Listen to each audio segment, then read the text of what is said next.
ह्या माझ्या आधी आल्या, मी यांच्या मागे मागे धावत धावत आले, कारण का मी रस्त्याने खात खात आले. आजचा दिवस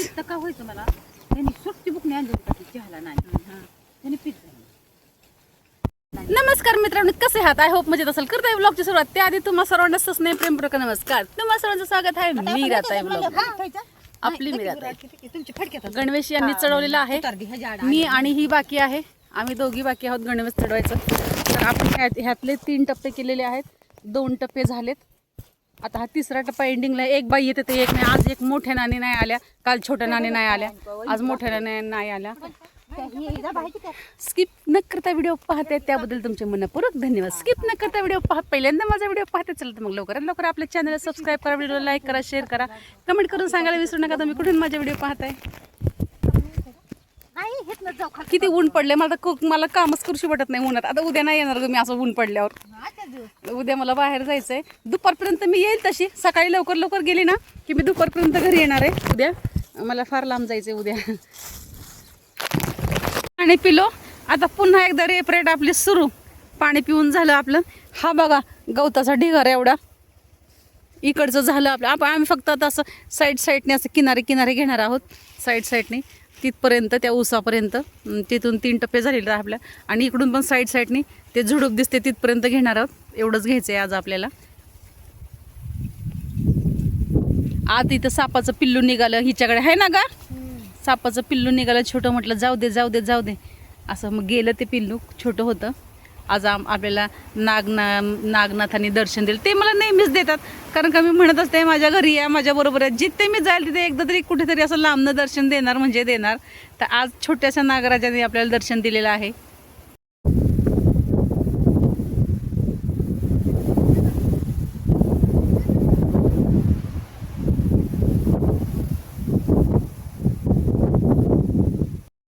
काय रे टपोरी, रोज एक खोड्या करतो, रोज एक खोड्या. त्या नानीचे शॉक्स घेऊन काल पळाला. नानीने मला आवाज दिला, मीरा तुझा टायगर शॉक्स घेऊन पळाला. लाडीगुडी लावली, बिस्किट दाखवले, तेव्हा तो त्याच्याकडे शॉक्स घेऊन गेला. आणि आज इकडे एक आपल्या उडद्यामध्ये एक शॉक्स सापडला तिच्या हरवलेलं. असा करतो हा, उडी मारून घेतो वरती ठेवलेले.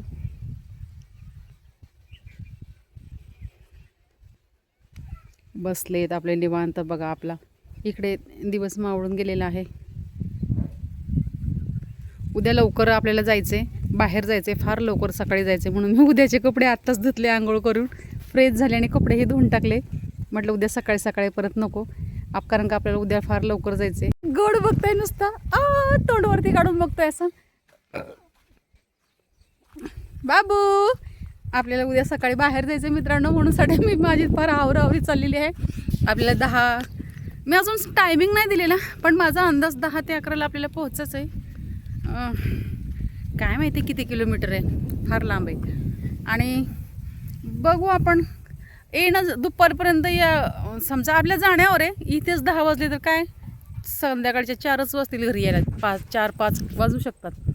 आणि तिथे काम होण्यावर परत संध्याकाळपर्यंत आपण घरी येऊ. आणि आपल्याला अभिषेक पण उद्या भोले बाबाचा आहे. अभिषेक घालायला पण आपल्याला लवकर यावं लागेल घरी.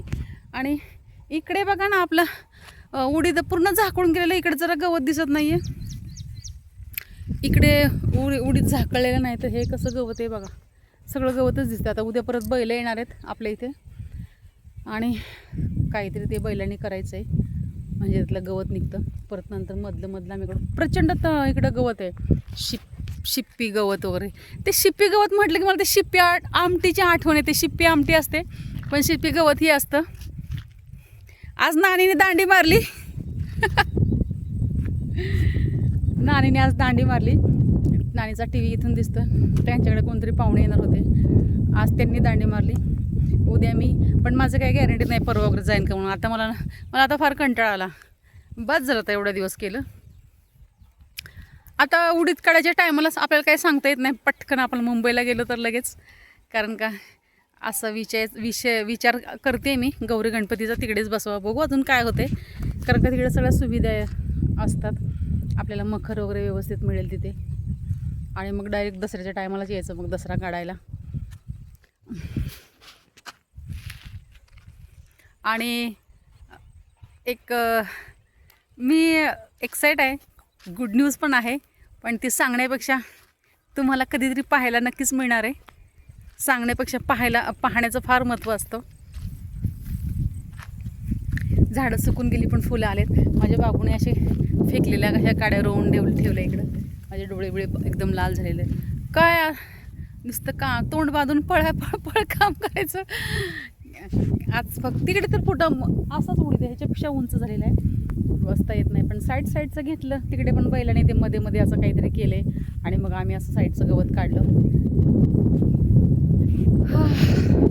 बरीच कामं आहेत. आज एकादशी आहे, त्यामुळे आता आपल्याला हरिपाठ करायचा आहे.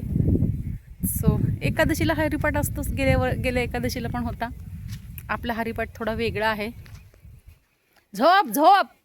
आता बघा ना, हे सगळे क्लीन केलं बरं का, खडी वगैरे काढून. आपल्याला झाडता येतं खराट्याने इकडून. बापरे, कंबरच वर होत नाही एवढं झाडायचं म्हटल्यावर. रोज कोण झाडतंय? मेन झाडायचं गायांच्या खाली, इकडे तिकडं, इथे झाडायचं, तिथे झाडायचं, समोर झाडायचं, असं. मग थोडंसं मधलं राहतं फक्त. एका दिवशी सगळंच काढते मी झाडून. काय ग शुभ्रा रोज पोळी खाते, नैवेद्य असतो. तर देवाला ठेवण्यापेक्षा यांनाच चारायचं, असं माझं पहिल्यापासूनच मत आहे.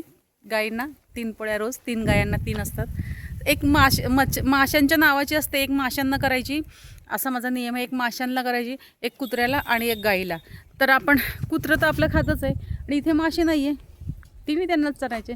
चला तर मित्रांनो, मी मीराताई तुमची रजा घेते, इथेच थांबते. पुन्हा रुजू होणारे नव्याने उद्याच्या व्हिडिओमध्ये. तोपर्यंत धन्यवाद. काळजी घ्या स्वतःची आणि इतरांची. बाय मित्रांनो. आता आपण निवांत झालो, आपल्याला काही काम नाही आता.